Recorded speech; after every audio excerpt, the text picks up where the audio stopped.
안녕하십니까? 인생의 복잡한 문제들을 말씀으로 단칼에 해결해주는 김종근 목사의 쾌도 남마입니다.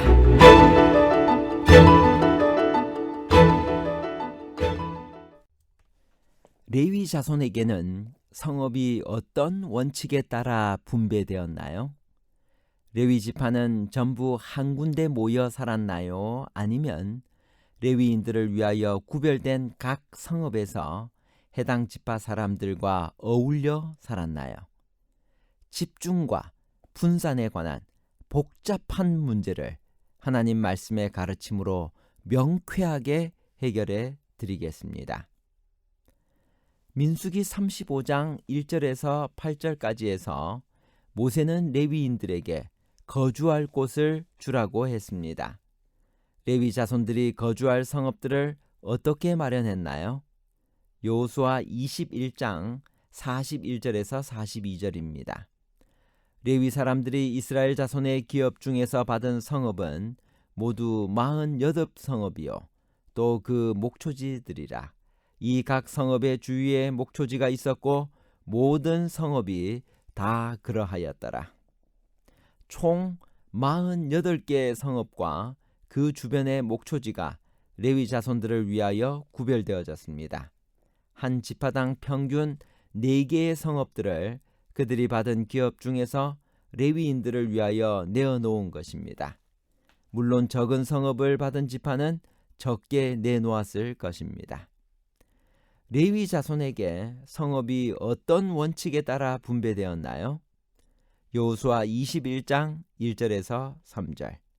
그때 레위 사람의 족장들이 제사장 엘르아살과 눈의 아들 여호수아와 이스라엘 자손의 지파 족장들에게 나와 가나안 땅 실로에서 그들에게 말하여 이르되 여호와께서 모세에게 명령하사 우리가 거주할 성읍들과 우리 가축을 위해 그 목초지들을 우리에게 주라 하셨나이다 하매 이스라엘 자손이 여호와의 명령을 따라 자기의 기업에서 이 성읍들과 그 목초지들을 레위 사람에게 주니라. 레위의 세 아들의 후손인 그핫 자손과 게르손 자손과 무라리 자손이 성읍을 분배받았는데 그핫 자손은 제사장 가문인 아론의 후손과 다른 후손들이 따로 배당을 받았기 때문에 48개 성읍 중 총 4개로 쪼개졌습니다. 아론의 자손이 13성읍, 나머지 그핫 자손들이 10개의 성읍, 게르손 자손이 13성읍, 무라리 자손이 12성읍을 각각 배당받았습니다. 제사장들 가문인 아론 족속은 자기 몫으로 유다, 시므온, 베냐민 지파로부터 13개의 성읍을 받았습니다. 하나님의 섭리로 제사장들의 성읍들은 주로 예루살렘 인근에 위치했는데 이는 세월이 지난 후에 그곳이 거룩한 도성이 되어 성전이 세워지고 제사장들의 봉사가 필요한 곳이 될 것이었기 때문입니다. 모세의 자손들은 어떤 특권을 누렸으며 후에 어떻게 되었나요? 여호수아 21장 20절. 레위 사람인 그핫 자손 중에 남은 자들의 가족들 곧 그핫 자손에게는 제비 뽑아 에브라임 지파 중에서 그 성읍들을 주었으니 곧 살인자의 도피성 에브라임 산지 세겜과 그 목초지요 또 게셀과 그 목초지와. 아론의 자손들이 제사장 가문으로 높은 존경과 영예를 받는 데 비하여 모세의 자손들에 대하여는 성경에 별다른 언급이 없습니다. 아마도 다른 그핫 자손에 섞여 10개 성읍 중 몇 개의 성읍에 살았을 것입니다. 모세는 자기 후손들을 위하여 어떤 특권도 마련해 놓지 않았습니다. 이것이 모세의 훌륭한 점입니다.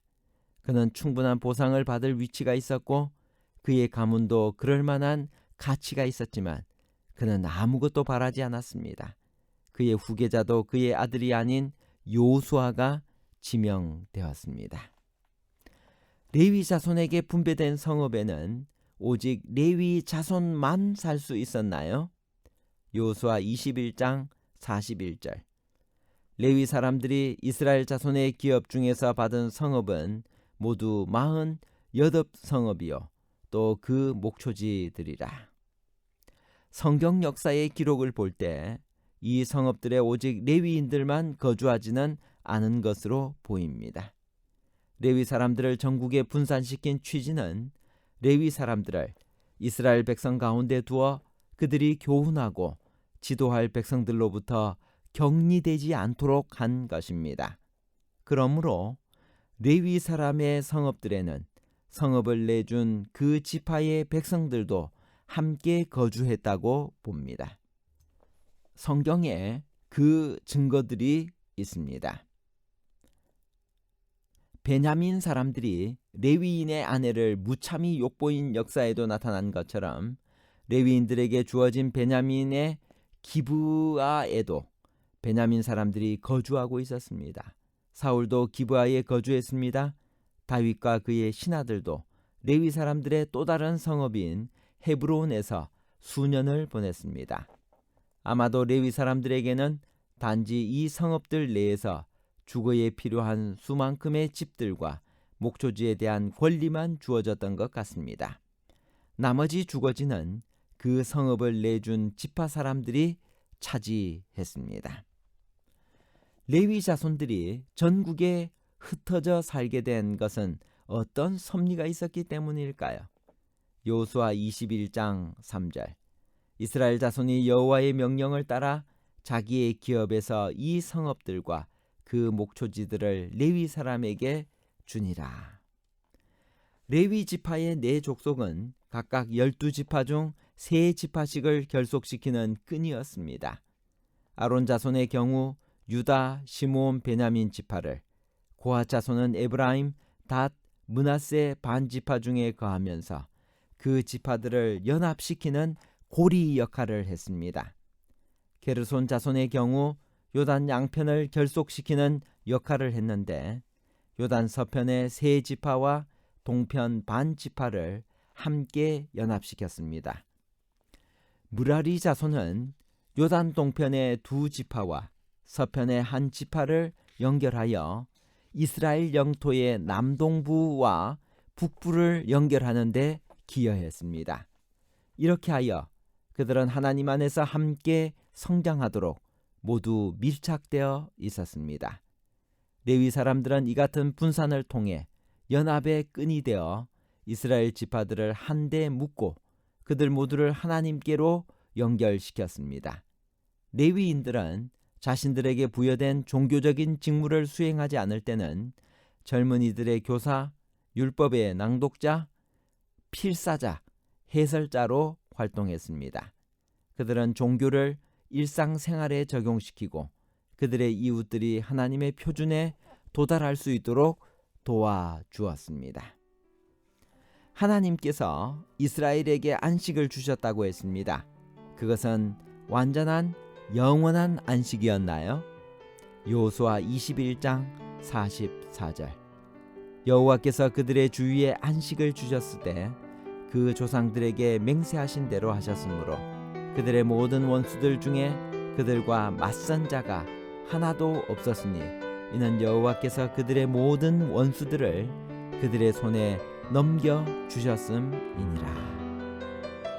히브리서 기자는 만일 여호수아가 저희에게 안식을 주었다면 그 후에 다른 날을 말씀하지 아니하셨으리라 라고 말하고 그의 안식에 들어갈 약속이 남아 있을지라도 너희 중에 혹 미치지 못할 자가 있을까 함이라고 말하며 가나안에서 주신 것이 하나님이 원하시는 영원한 안식이 아님을 분명히 했습니다.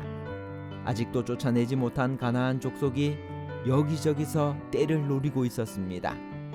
이스라엘은 아직도 약속을 믿지 못하고 정복을 주저하고 있었습니다. 그러므로 여기서 말한 안식은 완전한 안식이 아니라 일시적인 전쟁의 중지를 말하는 것입니다. 결론입니다. 첫 번째, 레위 사람의 족장들이 제사장 엘르아살과 눈의 아들 여호수아와 이스라엘 자손의 지파 족장들에게 나와 그들이 거주할 성읍들과 가축을 위해 그 목초지를 달라고 요청하여 총 48개 성읍과 그 주변의 목초지가 레위 자손들을 위하여 주어졌습니다. 한 지파당 평균 4개의 성읍을 그들이 받은 기업 중에서 레위인들을 위해 내어놓은 것입니다. 둘째, 레위 지파는 레위인들을 위하여 구별된 각 성읍에서 해당 지파 사람들과 어울려 살았습니다. 세 번째, 여호와께서 이스라엘 백성의 주위에 안식을 주셨다는 말은 완전한 안식이 아니라 일시적인 전쟁의 중지를 말합니다. 감사합니다.